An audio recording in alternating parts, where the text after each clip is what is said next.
ইউনিভার্সিটির campus অডিটোরিয়ামের world environment day উদযাপনে techno India group ও টেকনো ইন্ডিয়া ইউনিভার্সিটির চেয়ারম্যান প্রফেসর ডক্টর গৌতম রায়চৌধুরীর বিশেষ ভাবনায় ও প্রয়াসে লঞ্চ হল mega mango project for rural empowerment. এই প্রজেক্টের মূল ভাবনাই হল ফল আম উৎপাদনের অনুকূল পরিবেশ যেহেতু আমাদের দেশে রয়েছে, তাই গ্রাম স্তরের সাধারণ মানুষ থেকে নতুন প্রজন্মকে প্রযুক্তির মাধ্যমে উন্নত মানের আম চাষের বিভিন্ন আধুনিক পদ্ধতি শেখানো, যার ফলে শুধু রাজ্য নয় দেশ জুড়ে গড়ে উঠতে পারে বৃহৎ কর্মসংস্থান। এই প্রজেক্ট যতটা সাধারণ মানুষকে সহজে সফলতা এনে দেবে ততটাই পরিবেশ বান্ধব হবে। এর সাথে এআই ব্যবহারে কিভাবে পরিবেশের উন্নতি সাধন সম্ভব সে বিষয়ে নজর দেওয়া হয়। এদিন প্রজেক্ট লঞ্চ অনুষ্ঠানে বিশেষ ব্যক্তিত্বদের মধ্যে উপস্থিত ছিলেন টেকনো ইন্ডিয়া গ্রুপ ও টেকনো ইন্ডিয়া ইউনিভার্সিটির chairman professor doctor Gautam Roychowdhury, co chairman Manasi Roychowdhury, director ও CEO professor doctor Sujoy Biswas, কলেজের প্রিন্সিপাল দীপঙ্কর ভট্টাচার্য সহ অন্যান্যরা। সংবাদ এই সময় রিপোর্ট।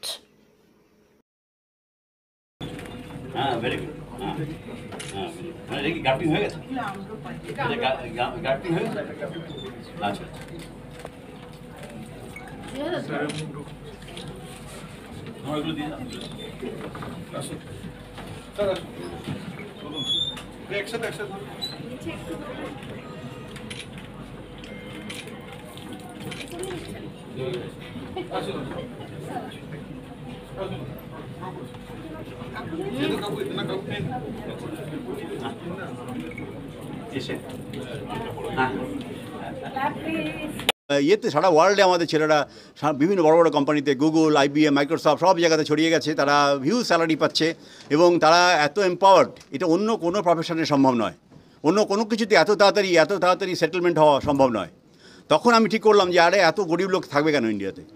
ছোটোবেলায় আমি দেখেছিলাম, ছোটোবেলায় আমি গ্রামে থাকতাম, আমরা আমের আটি খেয়ে লোকে ফেলে দিত, আমি ফেলে না দিয়ে গাড়িতে এটা পুঁতে দিতাম। সেখান থেকে গাছ হতো, গাছটাকে 1 মাস পরে এটাকে গাছ মাঝখান থেকে কেটে আমরা ব্লেড দিয়ে চিড়ে আমরা ভালো গাছের অ্যালফান্সো এইসব ভালো গাছের ডাল নিয়ে এসে আমরা সেখানে গ্রাফটিং করে একটা সেলোটেপ লাগিয়ে দিতাম এবং 2 মাসের মধ্যে গাছটা বড় হয়ে যেত। এবার গাছটা থেকে 3 বছরের মধ্যে গাছটা থেকে ফল আসতো এবং সেই ফলটা অনেককে আমরা বিলিয়ে দিতাম, অনেকে বিক্রি করতাম এবং সেখান থেকে আমাদের পড়াশোনার খরচা উঠতো। সেখান থেকে আমি দেখলাম আরে এটা তো দারুণ সুযোগ। এখন আমি প্রত্যেকটা ছেলেকে আমি তখন দেখলাম একটা ইউটিউব খুঁজতে মুকেশ আম্বানির একটা ভিডিও, যেখানে বলছে যে মুকেশ আম্বানির যে এখানে জামনগরে যে রিফাইনারি আছে, গভর্নমেন্ট বলেছিল রিফাইনারি বন্ধ করে দেবে, কেন না ও পলিউশন হচ্ছে। তখন মুকেশ আম্বানির মাথায় বুদ্ধি আসে, 600 একর ল্যান্ড ব্যারেল ল্যান্ড ছিল, যে ব্যারেল ল্যান্ডেও 600 একরে ম্যাঙ্গো চাষ করলো।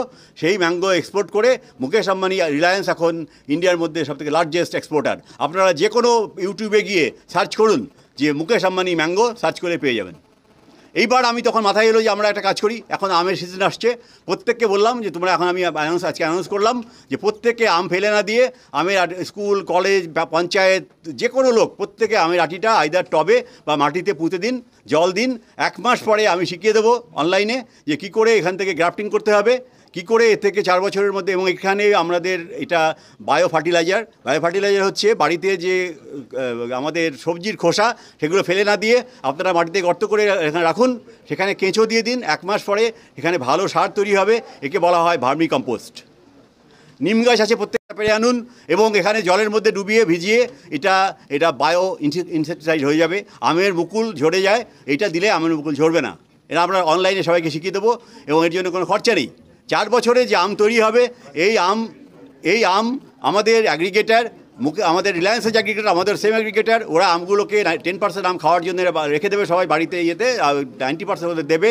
তার বিনিময়ে অ্যাগ্রিগেটার তার ছেলের BTech, MTech, BSc, MSc, PhD, তার থাকা খাওয়া সব কিছু ফ্রি করে দেবে এবং একটা ছেলে এখানে 4 বছরের মধ্যে চাকরি পেয়ে যাবে। আমরা সাপোর্ট করব। চাকরি পাওয়ার পর সে যখন 30 বছর পরে আবার ফিরে আসবে গ্রামে, সে গ্রামে থেকে তার তখন আমবাগানটা তৈরি হয়ে যাবে সুন্দর করে, তখন সে ফ্যামিলির সঙ্গে থাকতে পারবে। রিটায়ারমেন্টের পরে লোকেরা খুবই অসুবিধার মধ্যে থাকে, তাদের রোজগার কমে যায়, ছেলেমেয়ের উপর ডিপেন্ড করতে হয়, এটা করতে হবে না। ম্যাঙ্গোটা যত ম্যাঙ্গো হবে আমরা পুরো ম্যাঙ্গোটা আমাদের অ্যাগ্রিগেটার কিনে নেবে এবং তাকে আর কারোর উপর ডিপেন্ড করতে হবে না। 90 বছর 100 বছর বয়স অবধি, এবং সে এটাকে করতে পারবে। তার বাড়িতে ফুলের বাগানও করতে হবে না, আঙুলো লাল। আপনারা ইউটিউবে গিয়ে সার্চ করুন মিয়াজাকি ম্যাঙ্গো 3 লাখ রুপিস, আপনারা পেয়ে যাবেন। এবং আপনারা দেখুন এখান থেকে কী এম্পাওয়ারমেন্ট সম্ভব, এবং এখান থেকে আমরা ওমেন এম্পাওয়ারমেন্ট, বাড়িতে আমাদের মা বোন তারা এম্পাওয়ার্ড হবে, বাড়িতে আমাদের সিনিয়র লোক যারা রিটায়ার করেছে তারা এম্পাওয়ার্ড হবে, কারো রিটায়ারমেন্ট থাকবে না।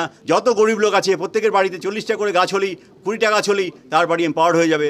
আমার মনে হয় এই প্রজেক্টটা নিয়ে স্যার এতদিন ধরে রিসার্চ করছে, কদিনের মধ্যে ওনার মাথায় এসছে। বাট আমরা যেভাবে আজকে রিচ করি, আমাদের স্কুলের কলেজের স্টুডেন্টসরা তারা তো বেশিরভাগই সাবার্বসে থাকে, তো we take the help of technology. আমার মনে হয় that is the best way, যেখানে টেকনোলজির সাথে আমাদের সাবার্বসের যে ইউনিটসগুলো আছে সেগুলোকে সেন্টার পয়েন্ট রেখে তার যে চারিধারে যে ভিলেজেসগুলো আছে সেই লোকগুলোর কাছে পৌঁছানো। But I think it's a huge thought, যেখানে এইভাবে আমরা কেবল আম গাছের আমের কথা ভাবছি না, আমরা কিন্তু আজকে যে ছায়াটা দেবে, আজকে যেভাবে আমরা পলিউশনটাকে মিনিমাইজ করতে পারবো, এবং সামওয়্যার একটা, I shouldn't say it's a poor country, কিন্তু rich country তো ইন্ডিয়া নয়। তো to reach the village people, let us think of not only inspiring the villagers, ওই গ্রামের লোকজনের কাছে আম গাছ নিয়ে বলা, তোমরা যে আজকে একটা ওয়ে আউট আছে যেখানে তোমাদের গাছ লাগিয়েও তোমাদেরকে আমরা আজকে হেল্প করতে পারি for entrepreneurship, for studying, maybe টাকাটা কালেক্ট করা। এইভাবে স্যার কিন্তু চিন্তাভাবনা করেছে, হয়তো আরও ডিটেলিং করে তারপরে আমরা আপনাদের কাছে আসতে পারবো। এটা হচ্ছে এম্পাওয়ারমেন্ট অ্যাট রুপিস 1। তো এইটা তো একটা টাইটেল, তার মূলে কি ছিল? তো সাক্ষরতার কোনো নেই যে আজকে আমাদের চেয়ারম্যান এবং টেকনো ইন্ডিয়া গ্রুপের চেয়ারম্যান, টেকনো ইন্ডিয়া বিশ্ববিদ্যালয়ের চ্যান্সেলর, ওনার একটা ভিডিও দেখে ওনার মনে হয় যে he can bring to the table something which will change the nation, which will change the world. কী ছিল, কি ভিডিওটা ছিল যেটা এখানে প্রেস ছিলেন দেখানো হয়েছে, আপনারা যদি না খেয়াল করে থাকেন, যে মুকেশ আম্বানি ম্যাঙ্গো বললে এই ভিডিওটা আসে। মুকেশ আম্বানি জামনগরে যে রিলায়েন্স পেট্রোকেমিক্যাল প্লান্ট শুরু করেন, সেই পেট্রোকেমিক্যাল প্লান্টটা was on the verge of closure. কেন ক্লোজার? এনভায়রনমেন্ট পলিউশন হচ্ছিল বলে তারা বললো এটা ক্লোজ করে দেবে। তখন ওদের ওখানে 600 একর ল্যান্ড ছিল, সেই 600 একর ল্যান্ডে ডিস্যালিনেশন করে ওয়াটার এনে ম্যাঙ্গো প্লান্টেশন হয়। এবং আজকে as on date Reliance is the biggest mango producer exporter in the country. তাতে ওনার মনে হয় দেন হি মেড সাম রিসার্চ। একটা তো ভিশনারি লোকের তো একটা লোকই তো বিপ্লব আনে, তাই না? মানে বিপ্লব তো একটা লোকই আনে। ওনার মনে হচ্ছে 39 বছর আগে যদি সারা দেশকে কম্পিউটার সাক্ষরতা উনি দিয়ে থাকেন, যদি উনি 1 মিলিয়ন বা 10 লক্ষ ইঞ্জিনিয়ার প্রডিউস করে থাকেন, তাহলে আজকে ওনার ভাবনায় সেই দাম আছে, সেই প্যাশন আছে, সেই ফোর্স আছে, যাতে দারিদ্র দূরীকরণ শুধু পশ্চিমবঙ্গের নয়, ভারতবর্ষে নয়, সারা বিশ্বের দারিদ্রকরণ দূর করা ওনার পক্ষে সম্ভব। ওনার পক্ষে কী করেছে? একা no, with the whole team. কী করে?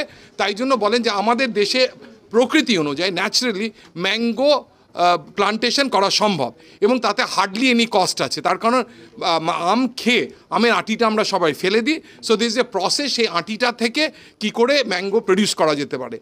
আমরা দেখেছি, উনি দেখেছেন করে, অনেকেই হয়তো জানবেন যে গুগল সার্চ করলে, কিন্তু করেননি তো।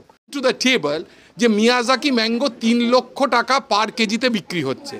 তাই জন্য উনি বলছেন যে রুফটপেও যদি মিয়াজাকি ম্যাঙ্গো সিড কেউ দেয়, তাহলে আজ থেকে 1 বছর 2 বছর কি 3 বছর বাদে যখন ম্যাঙ্গোগুলো হবে, তাহলে পিপল, জনসাধারণ, শিক্ষিত, অশিক্ষিত, উচ্চশিক্ষিত, উচ্চতম শিক্ষিত কিংবা অশিক্ষিত, they can earn a lot by only plantation of mangoes. যে ম্যাঙ্গোটা গ্রো করা খুব একটা দারুণ ডিফিকাল্ট কিছু নয়, এবং তার জন্য কী স্টেপসে কী করতে, সত্যি শহরের ছেলেরা, উনি গ্রামে বড় হয়েছেন, তাই উনি হাতে কলমে এরকম আম গাছ পুঁতেছেন, আম করেছেন। তাই জন্য উনি বলছে তোমরা তো জানো না, কেন আমরা তো শহরে মানুষ হয়েছি। শহরের মানুষরা জানে না, গ্রামের মানুষরা হয়তো জানলেও এর পোটেনশিয়াল জানে না। উনি কি করতে চাইছেন? শুধু করতে চাইছেন এগ্রিগেটরের কাজ, যে এই আমগুলো যা আজকে প্রথম হাফে আমাদের দক্ষিণ 24 পরগনার সমস্ত স্কুলের headmaster, assistant headmaster, principal, vice principal এসছেন, সবাইকে বলা হচ্ছে এবং প্রত্যেকটা ডিস্ট্রিক্টে বলা হবে যে আমের আঁটি ফেলে না দিয়ে আমরা ভিডিও পাঠাচ্ছি। আমরা স্টেপ ওয়াইজ আমাদের মেন্টররা থাকবে যারা এই আম চাষে হেল্প করবে।